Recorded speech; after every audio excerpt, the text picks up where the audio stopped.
Hello students, welcome back to magnet brains. मैं राहुल गौतम आज आपके लिए लेके आया हूं क्लास 12th अकाउंटेंसी से company account, accounting for share capital, explanation with illustration number 31।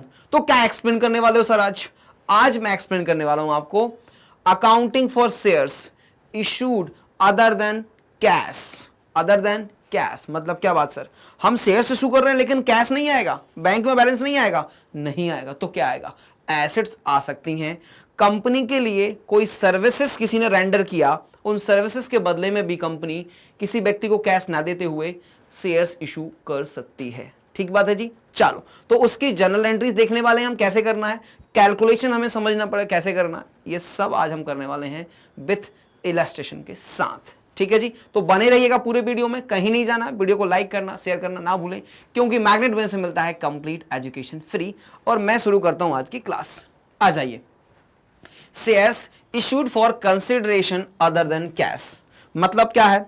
मतलब यह है कि सर देखो, अभी शेयर्स इशू करते थे तो हमारे पास ना बैंक आता था, मतलब कैश आता था बैंक के माध्यम से। तो एंट्री होती थी bank account debit to share application और bank account debit to share capital अगर लमसम होता था तो पैसे आ जाते थे, एंट्री पास कर लेते थे। अभी आपके पास पैसे नहीं आएंगे तो क्या आने वाला है? एसेट आ सकती, कोई बिजनेस परचेस कर सकते हैं, किसी व्यक्ति ने आपके लिए सर्विस रेंडर किया, उसके लिए कंपनी शेयर्स इशू कर सकती है। ये केसेस हम कवर करने वाले हैं। अ कंपनी में issue shares for consideration other than cash such as against purchase of an asset और परचेस ऑफ बिजनेस और service taken etcetera. Purchase of an asset और purchase of business or services taken and issue of shares are two separate transactions. Yes, यहीं पे हमें सबसे बड़ा confusion होता है कि हम दोनों को क्लब कर लेते हैं। परचेस ऑफ एसेट एक ट्रांजेक्शन है, आपने कोई सर्विस लिया किसी व्यक्ति से, वो एक ट्रांजेक्शन है, कोई बिजनेस परचेस किया, वो एक ट्रांजेक्शन है। ठीक है। दूसरा ट्रांजेक्शन क्या है? The second part of the transaction, that is issue of shares, वो सेकेंड पार्ट होता है। फर्स्ट पार्ट क्या है? या तो एसेट परचेस किया या सर्विस लिया आपने, ये फर्स्ट पार्ट है। सेकंड पार्ट क्या है? शेयर्स इशू करना। राइट, इसको स्प्लिट करके रखना। Thus entry is passed for each transaction separately. दोनों के लिए हम एंट्री पास करेंगे। अब मुझे बताओ, अगर कोई एसेट परचेस करोगे तो एंट्री क्या पास करते हैं? क्रेडिट में परचेस किया है हमने एसेट, तो sir asset account debit to vendor, vendor को क्रेडिट कर देंगे, एसेट को डेबिट कर लेंगे, क्योंकि एसेट हमारे पास आ रही है। एसेट इंक्रीज होता है तो डेबिट करते हैं सर, वेंडर लायबिलिटी है, इंक्रीज होता है तो क्रेडिट करते हैं, एंट्री पास हो गई। सिमिलर, अगर आपने कोई खर्चा किया है तो एंट्री क्या होती है? That particular expenditure account debit, जो भी एक्सपेंडिचर किया आपने, टू अगेन यहां पे कौन आएगा? सर्विस प्रोवाइडर जिसने आपने सर्विस लिया है उसका नाम आ जाएगा। ठीक है पति? तो क्योंकि एक्सपेंडिचर था और इंक्रीज हुआ तो डेबिट कर दिया आपने, और उस व्यक्ति को पेमेंट करना है इसलिए आपने उसको क्रेडिट कर दिया। अब second part of the transaction क्या होगा? सर्विस प्रोवाइडर और vendor account debit to share capital, हमने उठा के उसको शेयर कैपिटल के माध्यम से पेमेंट कर दिया। राइट। अभी जो पेमेंट है ना, वो पार पे हो सकता है, प्रीमियम पे हो सकता है, डिस्काउंट हो सकता है। ठीक बात है। तो कैसे कैलकुलेशन करना है वो भी एक मुद्दा होता है। आ जाइए। पहले entry, purchase of an asset और बिजनेस पूरा का पूरा परचेस कर सकते हैं किसी का, हम बिल्कुल कर सकते हैं। और एसेट परचेस, तो एसेट परचेस की एंट्री क्या होती है? The journal entry pass are on purchase of assets, sundry assets, that is individually, एक एक एसेट का नाम लिखेंगे, अकाउंट डेबिट टू वेंडर। ये तो एंट्री मालूम है, क्लियर है, इसमें कोई समस्या नहीं है हमारे पास। चलो सेकंड क्या है? On purchase of business. अब हमने किसी का पूरा बिजनेस परचेस कर लिया तो उसकी जितनी एसेट्स हमने ली हैं, all assets account debit individually again to all liabilities account individually, जो भी एसेट लिया लायबिलिटीज लिया। नेट डिफरेंस क्या होगा? Vendor account. नेट डिफरेंस क्या होगा? Vendor account. लेकिन अब आपको यहां पे ना दो एक्स्ट्रा आइटम दिख रहे हैं जिसके बारे में मैंने बात नहीं की। आप बोल रहे हैं कि सर इनके बारे में बात क्यों नहीं कर रहे? तो आ जाओ कर लेता हूं। कौन कौन से एक्स्ट्रा आइटम दिख रहे हैं? गुडविल दिख रहा है यहां पे, और आपको कैपिटल रिजर्व दिख रहा है। अब ये गुडविल और कैपिटल रिजर्व का कॉन्सेप्ट समझना पड़ेगा आपको। ठीक, समझो, आपने एक बिजनेस परचेस किया जिसकी सारी एसेट्स की वैल्यूएशन, सारी एसेट्स का वैल्यूएशन 10 लाख रुपीस आया। ठीक, कितना आया? 10 लाख रुपीस। और जितनी लायबिलिटीज थी वो भी आपने, क्योंकि जब बिजनेस हम टेक ओवर करते हैं तो एसेट्स के साथ लायबिलिटीज भी टेक ओवर होती हैं, और लायबिलिटीज का जब आपने वैल्यूएशन किया तो आपने देखा कि 5 लाख रुपीस की लायबिलिटीज हो रही हैं। तो नेट कितने रुपए का एसेट हमने परचेस किया बिजनेस को, कितने रुपए देने चाहिए उस वेंडर को? सर देखो 10 लाख रुपए की एसेट्स आई आपके पास, उसके साथ साथ 5 लाख रुपए की लायबिलिटीज आ गई, तो नेट में इस बिजनेस का वैल्यूएशन कितना आया? 5 लाख रुपीस। तो मुझे वेंडर को कितने रुपए देना चाहिए? 5 लाख। तब तक तो बात ठीक है, अब तक बात ठीक है। इस सिनेरियो में ना गुडविल आएगा ना कैपिटल रिजर्व आएगा। इस सिनेरियो में ना गुडविल आएगा ना कैपिटल रिजर्व आएगा। क्यों? देखो सर, जो वैल्यूएशन था हमने उतना ही पे किया है वेंडर को। अब इसमें 2 सिनेरियो और हो सकते हैं। क्या? अब बात समझना। अब वेंडर को 5 लाख नहीं दे रहे हम। पहले सिनेरियो में हम बिल्डर को 5 लाख नहीं दे रहे। कितना दे रहे हैं? जो वेंडर है, सॉरी बिल्डर बोल रहा हूं मैं, वेंडर। अब वेंडर को कितना दे रहे हैं हम? जिससे हमने बिजनेस परचेस किया उसको 8 लाख रुपए पे कर रहे हैं। सर ये तो कुछ गड़बड़ दिख रही है। वैल्यूएशन 5 लाख का था। कैसे वैल्यूएशन किया आपने? 10 lakh assets minus liabilities. 5 lakh का वैल्यूएशन था, आपने कितना पे किया? 8 लाख रुपीस। क्यों पे कर रहे हो? ये 3 लाख रुपए एक्स्ट्रा क्यों पे कर रहे हो? मैं इसलिए पे कर रहा हूं कि उस बिजनेस की गुडविल होगी, उस बिजनेस की गुडविल होगी, इसलिए तो मैं उसको एक्स्ट्रा पे कर रहा हूं। तो इसलिए जो भी एक्स्ट्रा पेमेंट आएगा, अगर एक्सेस पेमेंट आया तो उसको कहां पे उठा के डेबिट कर देना? आप गुडविल में डेबिट कर देना। कितने रुपए गुडविल हो जाएगी इस सिनेरियो में? 3 लाख रुपए की गुडविल हो जाएगी। आई बात समझ में? देखो अब एंट्री टैली हो गई। Yes, asset account debit 10 lakhs, goodwill account debit 3 lakhs, 13 lakhs debit side, credit 5 lakh और 8 लैक्स, 13 लैक्स। एंट्री टैली हो गया। यस, तो जो डिफरेंस अगर एसेट साइड कम आया तो गुडविल, और लायबिलिटी साइड कम आया, अब बात समझना, अब उसका उल्टा ऐसा भी हो सकता है। वैल्यूएशन तो 5 लाख ही आया सर, लेकिन हमने वेंडर को कितने रुपए में सेट कर लिया? वेंडर को जिससे हमने एसेट परचेस किया, जिससे हमने एसेट परचेस किया, तो जिससे एसेट परचेस किया वेंडर को 5 लाख का वैल्यूएशन था, लेकिन हमने उसको मना लिया। क्या बोल दिया कि भाई हम आपको ना 3 लाख रुपए ही दे सकते हैं। कितने दे सकते हैं? 3 लाख रुपीस। तो सर अब क्या दिक्कत है? भाई देखो 5 लाख देना था, उसके एवज में आप क्या दे रहे हो उसको? उसके एवज में सर हम दे रहे हैं सिर्फ 3 लाख रुपए। मतलब क्या हो गया आपका? सर मतलब आपका हो गया फायदा। क्या फायदा हो गया? 2 लाख रुपए से फायदा हो गया ना। 5 लाख देना था, लेकिन आपने उसको कितने में कर दिया? 3 लाख रुपए में ही आपने उसका मामला सेट कर दिया। तो बिजनेस को फायदा हो गया। और ये कैसा फायदा है? कैपिटल नेचर का प्रॉफिट है। बात समझ में आई? कैसा है ये? कैपिटल नेचर का प्रॉफिट है। इसलिए क्या हो जाएगा? ये जाएगा कैपिटल रिजर्व में 2 लाख। तो देखो वंस अगेन एंट्री टैली हो जाएगा आपका। 2 और 3 5 लाख इधर हो गया, 5 लाख का लायबिलिटीज तो 10 और 10 लाख का एसेट्स। अगेन एंट्री टैली हो गया।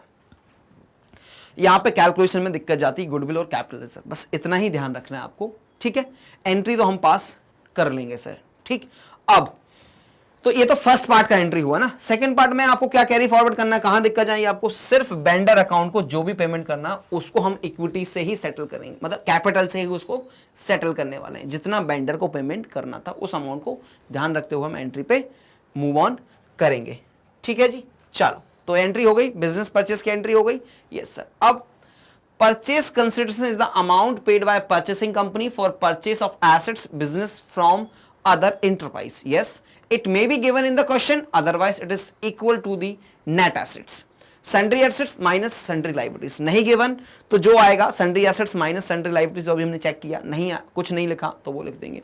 अगर लिखा हुआ फिगर है कि कितने रुपए पे करना है तो वो वाला फिगर ले लेंगे। अकॉर्डिंगली गुडविल और कैपिटल रिजर्व आ जाएगा बिजनेस परचेस से। If purchase consideration is given more than the net assets, then the difference is debited to the goodwill account. ज्यादा इसलिए क्या? क्योंकि उसकी गुडविल होगी। It is a case of purchased goodwill, hence will be recorded in the books of accounts. Self generated goodwill को record नहीं करते। If purchase consideration given is less than the net assets, the difference is credited to the capital reserve account. Either goodwill or capital reserve will appear at the time. दोनों account एक साथ नहीं आएंगे, दोनों में से कोई एक अकाउंट ही आने वाला है।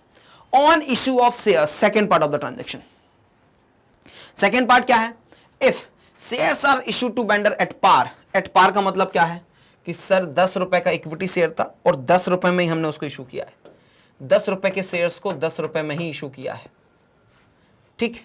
तो एंट्री क्या होगी, vendor account debit to share capital. देखो वेंडर वहां क्रेडिट था, अब वेंडर को डेबिट कर दिया और शेयर कैपिटल को क्रेडिट कर दिया, राइट। तो एट पार में कोई समस्या नहीं है। क्या करोगे, सर 10 लाख रुपए देने थे, सॉरी अभी वेंडर को हमने क्या देखा प्रीवियस एग्जांपल में, 5 लाख रुपए हमें पेमेंट करना था वेंडर को, और एक शेयर का जो इशू प्राइस है वो 10 है, तो नंबर ऑफ शेयर्स आपके कितने आ गए, 50,000 शेयर्स आपने इशू किए। इजी है निकालना, कैलकुलेट हो गया। दिक्कत कहां पे जाती है, जब वो शेयर्स जो हैं वो प्रीमियम पे इशू हो रहे हैं। अब मतलब 10 प्लस कितना कर लें हम, जिससे सो दैट इजी कैलकुलेशन हो जाएगा, 10 प्लस 2.5 का क्या है यहाँ पे, सिक्योरिटी प्रीमियम। 2.5 का क्या दे रहे हो आप यहाँ पे, सिक्योरिटी प्रीमियम दे रहे हो। अब क्या करेंगे सर, तो टोटल एक शेयर की इश्यू प्राइस कितनी हो गई, 12.5। एक शेयर की इश्यू प्राइस कितनी हो गई, 12.5। मैं आपको एक अजगुरु मंत्र दे रहा हूं, इसमें ना बहुत आसान है, बस हमेशा एक चीज याद रखो कि आपको number of equity, number of shares निकालने हैं कि कितने इशू कर रहे हैं हम, वो प्रीमियम पे हो, वो डिस्काउंट पे हो, वो पार पे हो, कोई भी केस हो। क्या करना है आपको, हमेशा किससे डिवाइड कर देना, जो भी अमाउंट हमें वेंडर को पे करना है, that amount is divided by issue price. Issue price क्या होती है, पार है तो फेस वैल्यू को कर दो, प्रीमियम है तो face value plus premium amount, discount है तो फेस वैल्यू माइनस डिस्काउंट, तो इश्यू प्राइस जाता है। जो अमाउंट पेबल है उसको डिवाइड कर दो इश्यू प्राइस से, तो आपको नंबर ऑफ शेयर्स हमेशा सही आएगा। तो नंबर ऑफ शेयर्स जब आप निकाल लोगे कि कितने हमने इशू करने हैं, तो आपका कैपिटल और प्रीमियम भी बराबर चल जाएगा। क्यों, शेयर कैपिटल में क्या जाता है सर, फेस वैल्यू जाता है, और अगर प्रीमियम है, एसपीआर है, तो सिक्योरिटी प्रीमियम रिजर्व अकाउंट में चला जाएगा। ठीक बात है जी। तो इसको क्वेश्चन के माध्यम से और देखते हैं, जरा क्वेश्चन में करके देखते हैं तो प्रैक्टिस हो जाती है। ये तो हमारा कॉन्सेप्ट था, जनरल एंट्रीज थी एंड कैलकुलेशन पार्ट था। अब हमें मूव करना चाहिए to the question. Service taken में भी same, issue of shares to promoters. अब प्रमोटर कौन होते हैं, जो कंपनी को एग्जिस्टेंस में लेके आते हैं। Promoters are just like a father, जैसे आपके लिए माता पिता हैं जो आपको इस जीवन में लेके आए, वैसे ही प्रमोटर जो होते हैं वो कंपनी का एग्जिस्टेंस खड़ा करते हैं, कंपनी को खड़ा करते हैं, इनकॉर्पोरेशन का प्रोसेस करते हैं, उनको हम प्रमोटर्स बोलते हैं। तो कानूनी रूप से उनका कोई अधिकार नहीं होता है प्रमोटर का कंपनी में, इसलिए लेकिन फिर भी कंपनी अपने प्रमोटर को कुछ सर्विस के बदले में देना चाहती है। ठीक है, sometimes company issue shares to a promoters for their service rendered to the company from the accounting point of view it is a incorporation cost. Yes, it's a cost of incorporation, promoter को दे रहे हैं तो, और formation expenses, hence the amount is debited to the incorporation expense account और preliminary expense account. Preliminary account expense account open कर लो या इनकॉर्पोरेशन एक्सपेंस अकाउंट ओपन कर लो, उसको डेबिट कर देते हैं, प्रमोटर को क्रेडिट करेंगे। तो ये हो गई first entry, first part. Second part में promoter account debit to share capital. Promoter account debit to share capital, देखो एंट्री पास इनकॉर्पोरेशन एक्सपेंस और preliminary expense account debit to promoters, right. फिर क्या है, promoters account debit to share capital, ये तो हम करेंगे जब एंट्री इशू कर रहे होंगे शेयर्स। ठीक है जी। अंडरराइटर्स कौन होते हैं, अब ये भी एक तरह का एक्सपेंस होता है अंडरराइटर। जब हम अपने शेयर्स को इशू करते हैं तो एजेंट अपॉइंट करते हैं, एजेंट या ब्रोकर अपॉइंट करते हैं, और उस ब्रोकर को बोलते हैं भाई तुम हमारे शेयर्स अगर बेचने में मदद करोगे तो हम आपको कुछ कमीशन देंगे। तो अंडरराइटर को बेसिकली हम कमीशन देते हैं। इसलिए जब एक्सपेंस रिकॉर्ड करना तो एंट्री क्या होगी, underwriting commission account debit to underwriters. और जब उसको शेयर्स इशू करेंगे तो क्या करेंगे, underwriters account debit to share capital. Entry हमेशा सेम होनी है ना, एंट्री में कोई इशू नहीं है, कैलकुलेशन अमाउंट में ही इशू होता है। Underwriting commission is written off in the year shares are issued from security premium or statement of profit loss account. Disclosure of shares issued for consideration other than cash in the balance sheet. Shares issued for consideration other than cash as disclosed shown in the balance sheet under subscribed capital, either as subscribed and fully paid up or subscribed but not fully paid up as the case in the note to account on the share capital. तो वो share capital mention करेंगे as it is, जैसे disclose होता है वैसा ही disclosure करेंगे। Underwriting commission को जिस साल में शेयर्स इशू किए उसी साल में हमें उसको राइट ऑफ करना होता है सिक्योरिटी प्रीमियम अकाउंट या प्रॉफिट एंड लॉस अकाउंट से, इस बात को हम ध्यान रखेंगे। ठीक है, चलिए अब आता है question, important part. Issue of shares for purchase of business. Ratnakar limited purchased assets of JC limited, Ratnakar limited purchaser है और सेलर कौन है यहाँ पे, जेसी लिमिटेड का बिजनेस परचेस किया इन्होंने फॉर रुपीज 18 लैक्स। तो ये क्या है, परचेस कंसिडरेशन है। Payable in the fully paid equity shares of 100 each, pass the general entries in the books of Ratnakar Limited if the issue is at par and at a premium of 20%। Both the cases में हमें क्या करना है, entry record करना है। किस चीज की एंट्री रिकॉर्ड करना है सर, परचेस की एंट्री करना है और शेयर इशू जो किया है उसकी एंट्री करना है। ठीक, तो फर्स्ट केस की बात करते हैं हम। फर्स्ट केस में कितने नंबर ऑफ शेयर्स इशू कर रहे हैं, निकाल लेते हैं। ये क्यों निकलवाता हूं, वही बताता हूं मैं। तो 18 लाख रुपीस मुझे पे करना है किसको, जेसी लिमिटेड को। 18 lakh rupees I need to pay to JC limited and एक शेयर की इशू प्राइस इज 100। तो इसको आप सॉल्व कर लीजिए। तो आपका क्या आ गया, कितने नंबर ऑफ इक्विटी शेयर्स आपको इशू करने हैं, 18,000 इक्विटी शेयर्स हम इशू करने वाले हैं इन द एट पार के केस में, राइट। अब जब हम प्रीमियम की बात करेंगे तो प्रीमियम के केस में जरा रिकॉर्ड कर लीजिए, 18 लाख रुपीस पे करने हैं, लेकिन अब इशू प्राइस कितनी है सर, 100 प्लस 20% है ना, तो 120। अब इसको डिवाइड कीजिए आप 120 से, तो जीरो से सबसे पहले जीरो कैंसिल कर लो, जीरो से जीरो कैंसिल कर लिया हमने, और 12 कितने टाइम जाएगा, 1 टाइम जाएगा, तो 6 कैरी हुआ, 6 0 तो 5। अभी कितने नंबर ऑफ शेयर्स आ गए, 15,000 इक्विटी शेयर्स। देखो जब हम पार पे इशू कर रहे हैं तो 18,000 इक्विटी शेयर्स इशू करने हैं, और प्रीमियम पे गैप कर रहे हैं तो 15,000 इक्विटी शेयर्स इशू कर रहे हैं, राइट। ये कैलकुलेशन काम आएगा। आ जाओ, पहले एंट्री करेंगे एसेट परचेस की, फिर एंट्री करेंगे पेमेंट की इन बोथ द केसेस। तो एंट्री करने के लिए क्या चाहिए मुझे, एंट्री करने के लिए मुझे चाहिए फॉर्मेट किसका, जनरल एंट्री का। तो बना लेते हैं जनरल एंट्री का फॉर्मेट और फिर करेंगे एंट्रीज। ये हो गया जनरल एंट्री का फॉर्मेट, कंप्लीट कर लेते हैं। डेट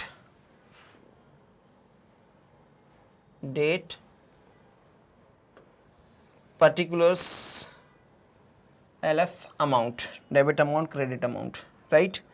चलिए, journal entries in the books of Ratnakar limited, journal entries in the books of Ratnakar limited. हाँ जी, क्या लिखेंगे, journal entries in the books of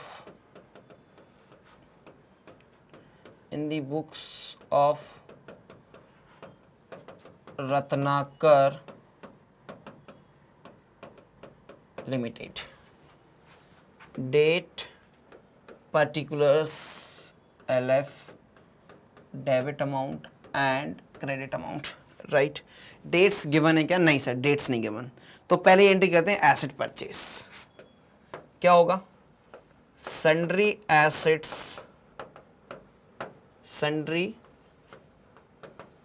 assets account debit to, किससे परचेस किया है, JC limited, to JC limited account being business purchase है और asset purchase assets of JC limited, तो asset purchase being assets purchased, business purchase नहीं था, asset purchased है, right. कोई बात नहीं सर, और लिख दीजिए 18 लाख, ठीक है। ये एंट्री तो दोनों ही केस में एक जैसी होने वाली, ये वाली एंट्री दोनों ही केस में एक जैसी होने वाली है। डिफरेंस कहां आएगा, इन एट पार। अब एंट्री हम कर रहे हैं शेयर इशूड एट पार के केस में एंट्रीज करते हैं, शेयर इशूड एट पार के केस में एंट्री करते हैं।